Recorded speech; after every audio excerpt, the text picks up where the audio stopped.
Hello, I'm Alexander White, and today's video is going to be a little follow-up to a video I did a couple of weeks ago, which is called Quick and Easy Compression Setup That Works on Everything.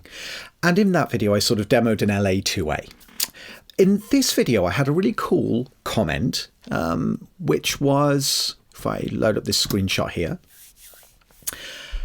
Funky T says, nice tips for the beginners, easy to understand, maybe also a tutorial for 76 FET compressors, also good, especially for the drums. So I agreed, obviously, because 1176s are amazing. Who doesn't love an 1176? And then they followed that up with, that would be great. I thought of that because with your way of doing the compression, I think 1176 compression will react differently than the LA2A. I know your point on this video is more about where to begin with compressors, but it might be nice for me as well as the other beginners to kind of taste the difference. And I thought that was a fantastic idea. What I'm going to do today is just go to that acoustic guitar and we're going to have a listen to what the difference is between using an LA2A compressor and an 1176 compressor in this sort of first initial stage of compression, something you can use when you're tracking or something you can use as the very first compressor that you put into your chain. I thought that would be really fun. So let's go do it. Let's go see what the difference is. This is exciting for me too, because I haven't checked this out yet, so I've not done a prep on this. This is going to be as exciting and interesting to me as it is to you, so let's go for it. So it's the track that we were working on before. I'll just play a little bit as a reminder.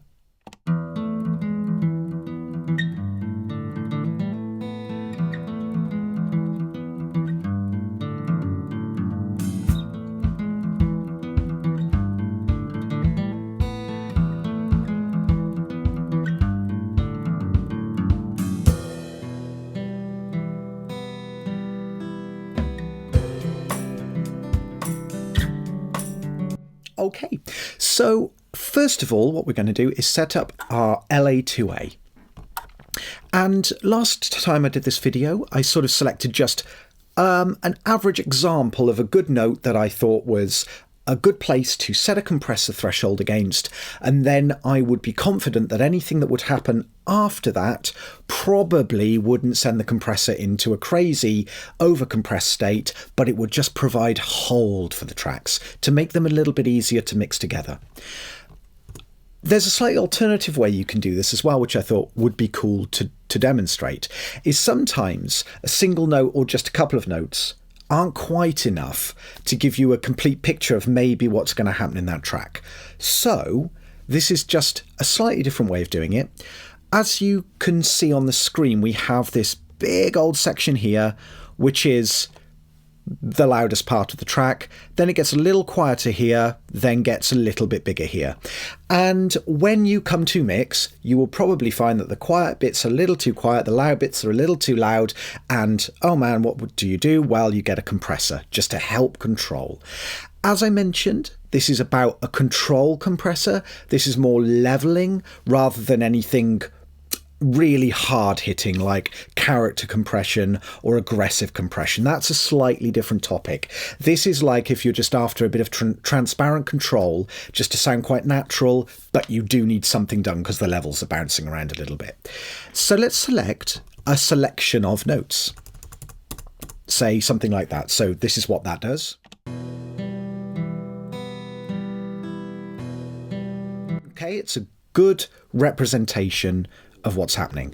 We'll go and grab our LA2A first of all, set this up similar to how we did in the last video, turn the gain down. First of all, we're going to gain match. I'm going to take the peak reduction down as well, which is the thing that is essentially our level for setting where the compressor starts to work. So let's just quickly play this. We're going to check with the compressor off and then on again, and we're just going to see whether it sounds about the same volume.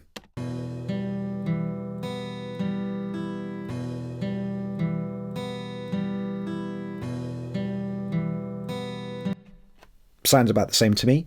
Now let's go and get the peak reduction. So what we're seeing, because we like this as an average representation of our track, if that was the only thing that was going on in this track, it would be really easy to mix because it's a fairly consistent level. And there is dynamics between the notes. We're not trying to kill the way it's coming across. We're not trying to destroy the punch and excitement.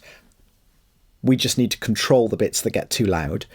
So we're going to set this up so it doesn't do any compression across this line, but just to the point where it doesn't. Here we go.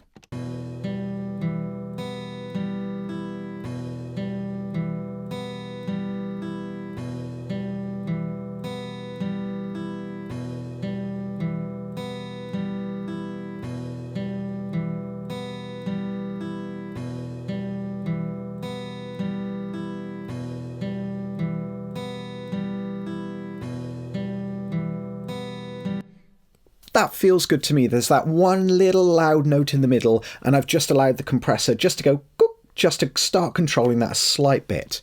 So now let's go back to the beginning of the track, and let's just have a little look at what the intro now does, which is the loudest bit of the acoustic guitar track. And just watch that meter, just to get a flavour for how much compression is actually going on, which it won't be a lot, but it'll be just enough to hold it in place. Let's check it out.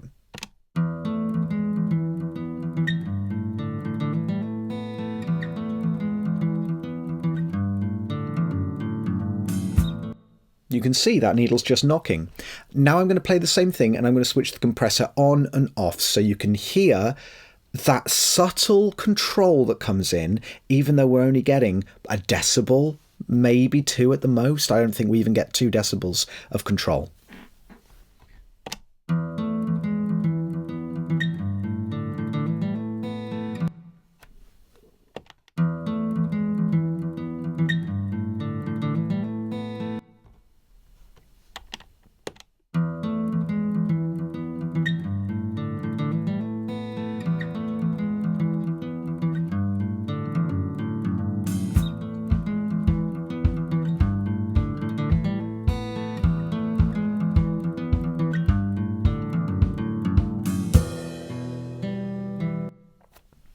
Excellent. So as an example, if you one of the major features of this is when you're recording someone, if you can get this a compressor of any sort somehow monitored by the performer. So when they're playing and they're getting this controlled level back into their headphones, it makes it so much more comfortable for the performer to perform their part when their levels aren't jumping everywhere. And if they do just happen to hit a really big sound, it doesn't crash into their headphones. And also when you play it back, when you listen to it back, that sound doesn't jump out at you really overly loudly and sound unpleasant and sound and the problem is what happens is it sounds distracting. That's what we're trying to avoid. It's something we're trying to avoid, having distractions that take away from actually experiencing the song. So that's the LA2A setup. Now, what we'll do is we'll duplicate this track and we're going to tell you what, we're going to rename this LA2A. And let's call this, let's actually bring the entire track down, copy, down, paste, there we go. And let's call this acoustic copy 1176. And what we're going to do is set up 1176 in exactly the same way the 1176, which is a different kind of compressor. So first of all, we're on our 1176 track here, and here's our LA2A, so let's remove this and let's go and get an 1176. So the 1176, if you're not familiar with it, is probably one of the most famous compressors of all time. It's fantastic because it's got a wonderful tone, so the actual compressor just has a sound all by itself, always subtle. It's never an overt sounding thing. I would say as you start to use these tools more and more, you start to become more and more familiar with the tone, and you start to actually be able to identify what it's doing on what source. Everyone can hear the result, but it's the difference between being able to hear that result at the final stage when you're just listening to a mixed track and being able to hear the result whilst you're actually working on the track, whilst you're actually mixing. The more you use it, the more you get used to those sounds. So here's the 1176. Let me give you a quick tour of the 1176. The input, so this is what they call a fixed threshold compressor, and that means that where the compressor starts to compress, the level at which it starts to compress, the volume level at which, is fixed in the compressor. And what you do instead is you turn the signal up to make it louder into that threshold. That's what this does. And so you can think of input as your threshold, but it's reverse. You're turning it louder because you're bringing the signal up into the ceiling of the compressor. Then you have a couple of controls here. Headroom, which is something Universal Audio do on their plugins. Lots of plugins do it. And that's just to change not the volume going into the compressor in the way the input works, which will literally change the volume that you hear, but it changes the gain going into the compressor in a gain staging way. So you won't hear any volume change, but it just essentially makes the compressor listen to the signal louder or quieter. So that's helpful sometimes for getting you out of trouble if your signal is running too hot into the compressor. Don't overthink on that one, doesn't matter. The mix control is just to blend the compressor. So you can have here 100% of the signal, or you can go to halfway and hear 50%. That's an easy one. Output is just exactly what it sounds like. It's just the level of the compressor overall at the end of the chain. Then we have the attack and release. Now, the attack on an 1176 is always really fast. Even at its slowest, the slow setting is 1, the fast setting is 7, which is a little bit counterintuitive, but it's funny, when you've used an 1176 for so long, you're just used to it and it doesn't seem weird anymore. But yeah, a lot of people go, oh, well, the fastest attack is probably 1. No, that's the slowest. Same with the release. The slowest release is over at 1. So, as I mentioned, it's a really fast attack compressor. So even at the slowest setting, it's still under a millisecond. So it's always quick. It's always reacting quickly on the attack side of things. And then you've got the release, and that goes up to 1.1 seconds over here. And so you've got a lot of control in the release. And it goes from 150 milliseconds, I think it is. Maybe it's 100. I'd have to double check on that one, but it's basically a fairly fast release. So fairly fast release to fairly slow release. Then over here, you have your ratio, 4, 8, 12, and 20. And they not only have, if you imagine, that's how much, so just to explain what's happening on 4:1, that means for every 4 decibels louder the signal gets over the threshold, it only actually comes out being 1 decibel louder. That's what 4:1 means, 8:1, 12:1, 20:1. In practice, these create a slightly different tone. So you should always experiment with your ratio controls. Yes, you will think, well, sure, what's happening is essentially the lid is closing down faster and faster on the signal. Or harder, not faster, but harder on the signal. 20:1 is going to be like that. So there's almost going to be no volume increase over that threshold. But actually, they all do make the tone sound a little bit different. So always check that out. And then over here on the meter, it's just what this meter is showing. And finally, the off button switches the plugin off. So it stops the processing. And that's the 1176. So let's go and set up an 1176 compressor. Same thing, I'm just going to jump over to here. I'm going to mute my track for a second. There we go. And I'm going to select a selection of notes here. There we go. So straight away we're getting some action. I'm going to set the attack to fully open. It's also important to say that this compressor is what they call a program-dependent compressor, which means it does respond slightly differently based on the actual sound that's going into it. So even though you're setting up that attack and release, it will respond differently on different things. And that is part of the amazing fun of it, is it's taking some of that work out of the equation for you. It's trying to help you get an appropriate sound. With the release, I'm just going to set it at 5 because in my experience, that's a nice place to start for a leveling kind of compressor. Okay, let's just sort this input out. We're going to turn it down a little bit because it's hitting the compressor at this point. I don't want it to.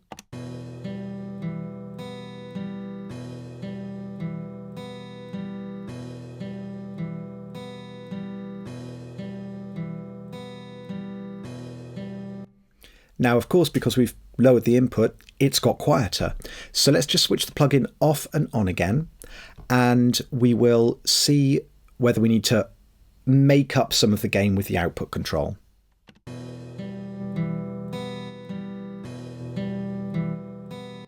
Yeah, we'll need to turn it up a little bit. Let's just turn it up.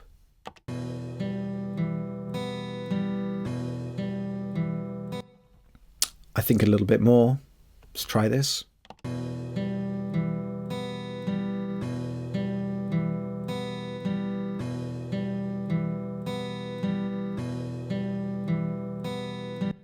Seems about the same. So now let's head back and now have a listen to our opening intro with this compressor.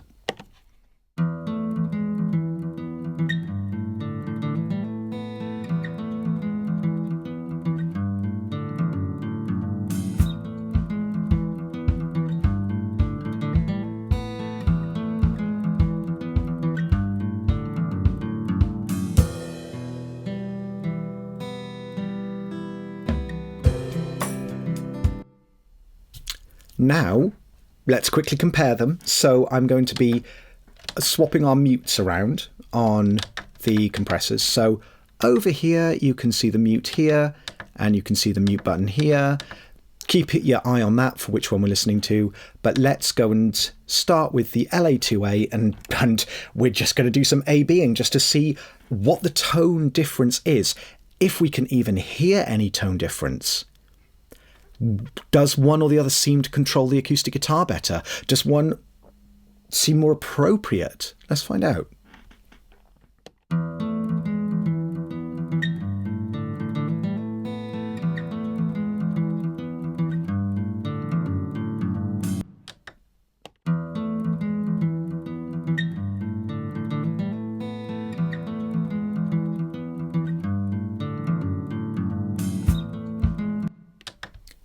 And again.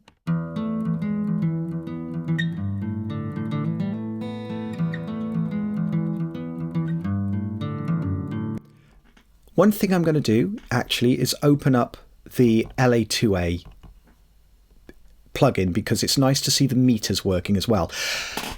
Never make a decision based on your eyes, ever. It's just the worst idea.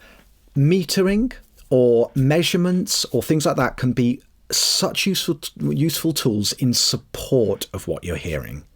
But always let your ears decide what you're doing every single time. Meters could be going crazy. Measurement tools could be showing ridiculous EQ curves, especially with EQ, what you're doing. It doesn't matter if you're doing a little bit or a ton. It doesn't matter what visually it's saying, ever, over your ears, okay? Always make every decision on what you're hearing. When you're doing any sort of mixing, you need to hear the problem first, hear what that problem is and what you'd like to do about it, then go and get the relevant tools to try to fix it. And then way down that end of the chain, you can just go, I wonder what the meters are doing, because it can be a great support. But never make a decision on metering. Metering's just great for educational purposes. It's great for just your own personal learning. And then after a little while, you can start to notice some things and go, that meter is kicking off. Am I sure I've made the right decision, or are my ears tired at this point? That's the sort of thought process. But it's still fun and interesting. So let's have a look at these two compressors running with their metering so we can see how much compression they're both doing. Bearing in mind we set it up for the same threshold. which is the really interesting thing. Neither compressor was reacting hardly at all on that quiet passage that we used to set them up. Let's go back to the LA2A first, then jump over to the 1176.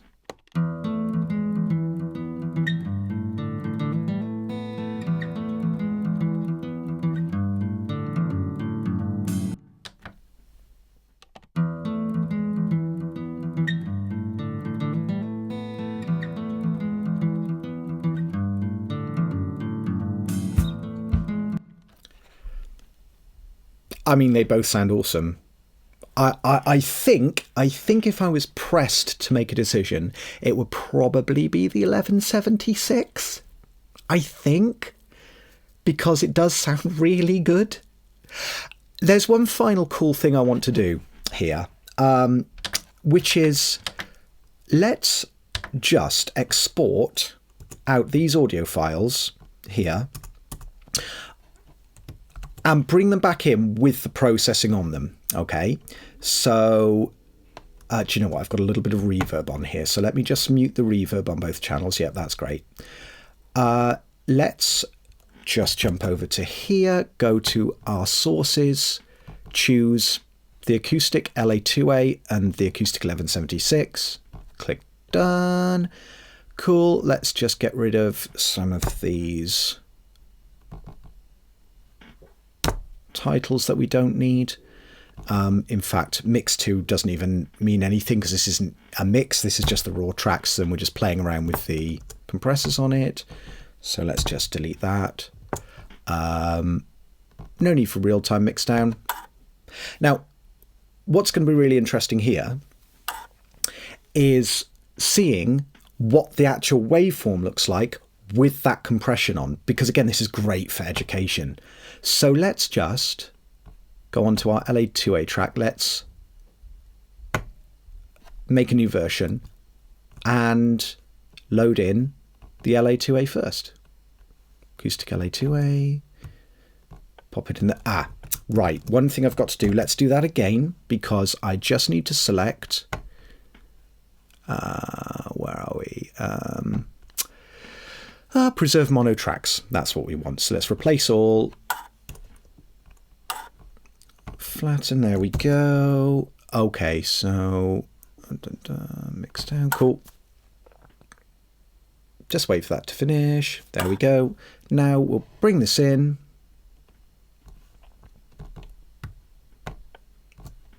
And then we've got the 1176.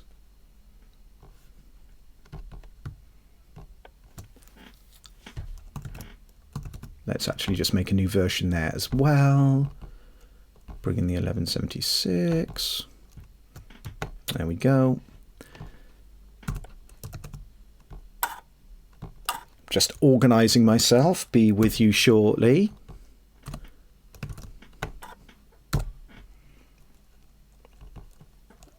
Just getting these in the same place so we can really compare the two. Alrighty, let's go and have a little look. All right, so this is always, I love this. It's always so fascinating, this stuff. So what we're looking at now is, and let me just name them so it's really clear. In fact, we don't need these. Let me get rid of these little versions here. Delete the current one, delete the current one. It's always so much organization to do when you're doing these kinds of things. There, right, that's amazing.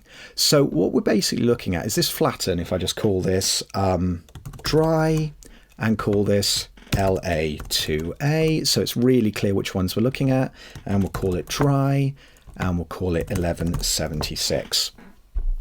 So you can actually see how much the signal is being controlled.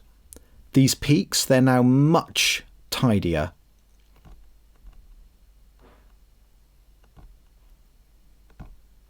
And again, the LA2A, you can see the relationship of the peaks to the audio is just much more controlled. That's what we're looking for. We're not looking to try to remove dynamics. We're not looking to try to remove attack. We're just trying to give ourselves a helping hand in making these tracks feel more balanced, feel more like a finished product by putting a little bit of compression on. And that really is the entire thing. So it's wonderful to see these things when you actually, like, especially, you know, these peaks here, you can see how they're just a little bit more controlled. In fact, interestingly, I'd say there's a bit more control going on in the LA2A version, which is really interesting, because I would have expected that to be in the 1176, because the 1176 is a faster compressor. But you know what? It looks like the LA2A has actually controlled our acoustic guitar better. Or maybe too much. That is why it's fun to always check out different compressors for this kind of thing. So I hope that's been really helpful and fun. It's certainly been interesting for me just to have a little look at the differences between the 1176 and the LA2A. I'd use either really happily. I would base it probably on what I'd had for breakfast that morning as to whether I was going to use the LA2A or the 1176. Because they're both such cool compressors. Again, this is not about character compression. This is just putting a little lid on the signal so that it's easier to mix. Go and play with some compressors. Go and have a go at doing this on some of the tracks and tell me how you find it. Tell me if you prefer an 1176 or an LA2A. Please let me know in the comments. I love to chat to you about this. It's really fun. Thank you so much for watching. I hope you've had fun. I have. And we will catch up again on a video very soon. Thank you so much.